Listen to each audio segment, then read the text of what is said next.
environ 7 millions d'années. À l'époque où vivaient sur la Terre des bêtes gigantesques. Vous avez sans doute entendu parler des diplodocus, des dinosaures et des brontosaures. Ah oui. Eh bien, dans l'île, qui à l'époque bien sûr ne s'appelait pas encore l'île aux enfants, vivait une tribu de tyrannosaures. C'étaient les plus grands et les plus méchants des monstres préhistoriques.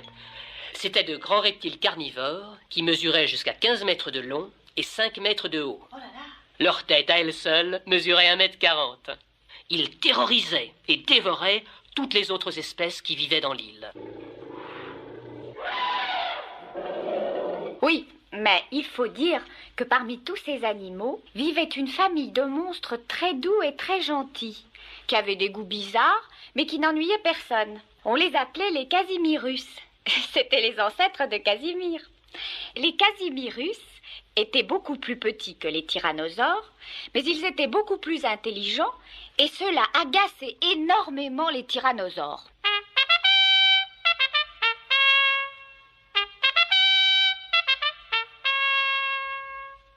Alors un jour, tous les animaux de l'île se réunirent et décidèrent de demander au chef de la famille des Casimirus de les débarrasser des féroces tyrannosaures. Le grand-père Casimirus accepta.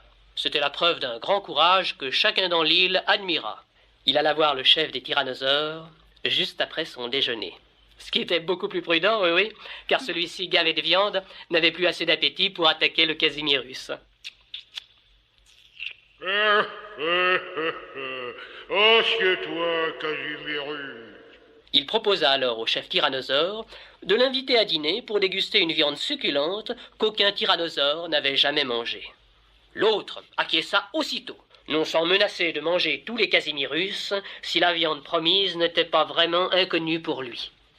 Le grand-père Casimirus accepta le marché, posant lui aussi une condition. Puisque c'est un pari, si je gagne, vous devrez quitter notre île. Mais d'accord, Casimirus. Puis, il organisa le festin. Toute la famille y participa, car il s'agissait surtout de créer une atmosphère de fête.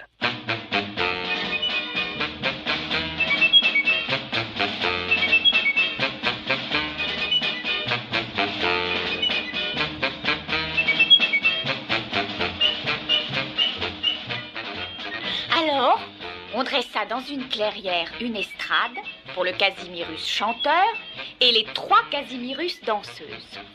La mère Casimirus fut chargée de faire cuire une sorte de gros pain que les Casimirus mangeaient à l'époque avec des mûres, des fraises sauvages et du poisson fumé. Le chef tyrannosaure arriva à l'heure dite.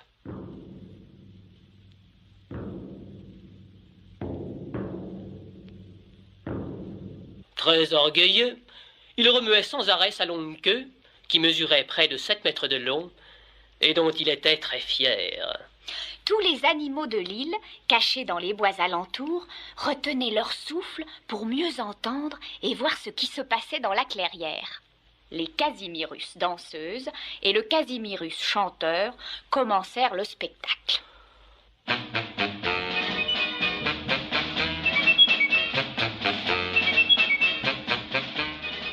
Ouh là là! Le chef tyrannosaure était émerveillé. Jamais il avait assisté à un spectacle artistique. Il faut dire que, si l'on en croit la légende, les ancêtres de Casimir dansaient aussi bien que leurs descendants. Et vous savez tous que Casimir est le meilleur danseur de l'île aux enfants. En tout cas, le chef tyrannosaure était fasciné. Et c'est bien ce qu'avait espéré le grand-père Casimirus. Très doucement, avec l'aide de ses fils, il attrapa le bout de l'immense queue du tyrannosaure. Celui-ci regardait avec tant d'attention le spectacle qui lui était offert qu'il ne réalisa même pas ce qui se passait dans son dos. Les 2 Casimirus glissèrent le bout de la queue entre les 2 morceaux de l'espèce de pain qu'ils venaient de cuire et posèrent, ce qui était devenu un sandwich, devant le chef tyrannosaure. Lorsque celui-ci vit cette appétissante nourriture devant lui, il l'engloutit presque entièrement dans son immense bouche et donna un grand coup de dent. Les hurlements qu'il poussa firent trembler toute l'île.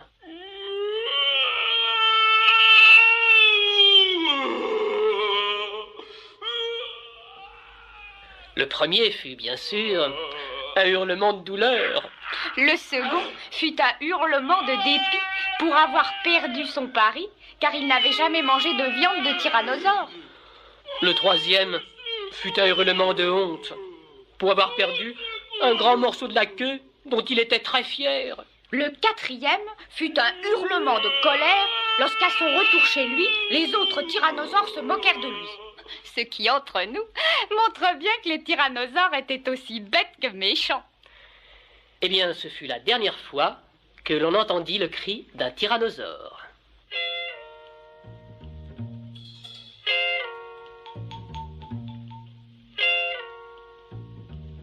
Le lendemain, tenant parole, ils avaient tous disparu. On ne les revit plus jamais.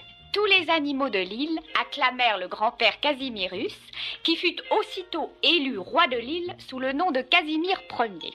Et depuis cette époque, à travers des millions d'années, les Casimirus sont restés, pour toutes les autres espèces de l'île, des modèles de courage.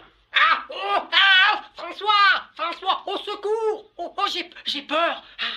Casimir, mais qu'est-ce qui se passe?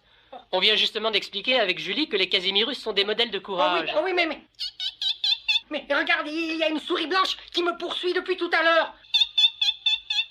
Ah! Oh! Casimir.